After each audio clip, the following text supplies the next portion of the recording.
Good evening and salutations, my G fans. Alright, let's start off with this meeting of um, Blaze, Lucy, Maxie, and Brooklyn, right? They do this deal, everything seems copacetic, and then Natalia comes in, and Natalia's like, oh, okay, good. I'm glad you didn't say anything. It's a lot easier to just, start from scratch rather than start ripping stuff off. Now, right off rip, I'm gonna be honest, I like her attitude. But to be fair, she shouldn't have been signing anything and making sure that she had her manager there from jump. So I don't even understand why she just went in there, just start hitting a bunch of stuff and be like, all right, so we're good, right? Without her being there. So I was like, she does have a point. But here's the thing though. When this negotiation starts, I'm gonna be honest. I'm not sitting there saying some of the stuff that she said didn't make sense. She wants to sit there and change certain things. She didn't like how this was. She didn't like how that was. But I also saw the look on Maxie's face. And Maxie just had that look like, you know what, maybe we should just get somebody else. Because I ain't dealing with all that. She wants to do this. She doesn't want to do that. And I get that that's how it is in these meetings. There's a give and a take. And I think that was probably just a little bit off-putting with just about her tone. Like I wasn't a fan of her tone. I think if it was anybody else and they had a different tone, the meeting would have been a lot less contentious. But just her walking in there acting like she runs it, it's like, no, but she's not going to do this. She's not going to do that. I'm like, yeah, we just going to get somebody new. You can go. Um, it's not exactly a fan of all the sass that was coming from her. But they finished the meeting, and it seemed like they didn't get almost anything what they wanted. And they seemed like they got a small amount, which I'm still just like, yeah, I should probably just get somebody else. She just seems like she is just a headache to sit there and deal with. All right, let's talk about this whole scene with Jake, Aiden, Liz, and Jason.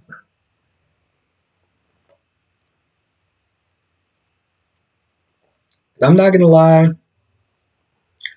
Jake was pissing me off. Jake was literally pissing me off.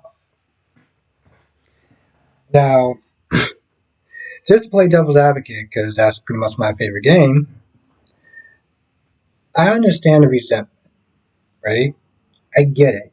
There was things that he was saying as far as like, we don't know how long you're going to be, we don't know how long you're here for. You kind of just show up just here and there, and you do bad stuff. Let's just be honest. You run with gangsters, you kill people. Um, yeah, I got a lot of the stuff that he was there saying.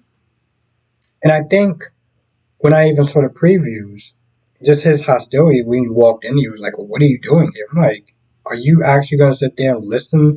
Are you actually going to sit there and hear him out? Or are you just going to sit there and start with your little pissy attitude? How are we going to play this? And I understand that, Liz is like, oh, he's a teenager and this, that, and third. Yeah, I don't have patience for that. I don't have patience for that. But Jason couldn't answer a lot of the stuff that Jake was asking for. Like, like, why was you going so long? What's going on? But I think the other thing that was just really frustrating was like, how quick he was to sit there and believe that Jason was the one that shot Dante. He's giving all his lip, all his attitude, and not that long ago, he was probably one of the very few people that was defending him when people thought that he killed Franco. So this whole 180 thing is something else that's just a little jarring. I know you got different writers, but it's going from that to that. It's jarring to sit there and say the least. Hell, even Liz was like, I get that you're upset, but you need to sit there and kind of tone it down with the snarkiness. I would have been like, no, you need to tone it down with the attitude. Because at the end of the day, you are a child. He is a grown up. You will sit there and show him an ounce of. You will sit there and show him some respect.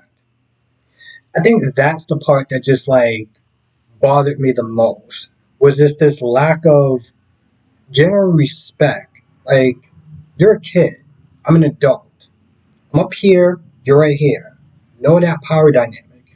You can sit there and express your feelings, but you're not going to be sitting there talking to me like you're my equal, because that's what's not going to happen.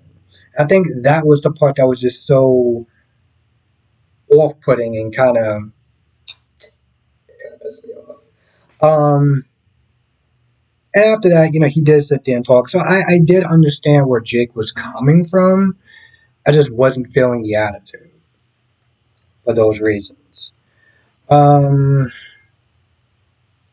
Now, Alexis is having problems with this gospel column, gospel guy, whatever, that wants to sit there, is not liking the way that she's running her column or something like that, and is very quick to sit there and tattletale on her with Nina. And then Diane comes in and, she shoos him away. So Diane's like, there's a lot of, things that they want to do wrong as far as her department is going. And one of her department, one of the things was the fact that apparently Neil had another magical brother that just happens to show up to help her with her case. Let's just be honest, it is what it is. But she was like, hey, listen, there was bias going on, so we could sit there and use that to get your law's license back. And then she's like, I don't know if it's really such a good idea because if I try to go for my law license and I don't get it, then I could start drinking. That's what Molly said. It's like, you can have a bad day at work doing this job, being stressed as it is, dealing with Nina and that guy, and it can make you want to drink. So why are we like backpedaling again? And in the end, she's like, all right, fine, we're gonna sit there and do it, which is good because I was never really buying this whole chief and editor thing. It was like, okay, cool, it's a nice little side thing, but this is dumb. This is dumb. I mean, I liked it even when she was DA. It was like this. No, we not doing this. Dante talks to Sunny. Oh, and by the way, because I'll sit there. It's good. Maybe I'll sit there and say this now. Some people was very confused about Sunny because we found out that Sunny um is off his meds or whatever, and some people was there thinking that when Valentine said it, he just started now to do it.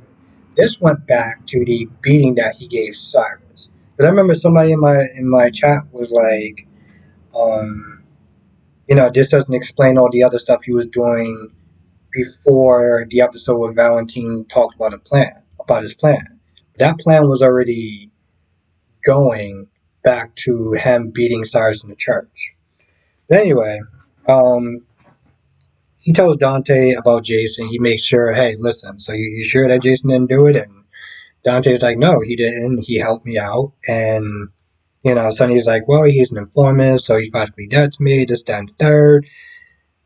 And at this point, we all know that he's kind of off his mess. So a lot of the stuff he's saying is just out of pocket. And even Dante's like, what? Like, really?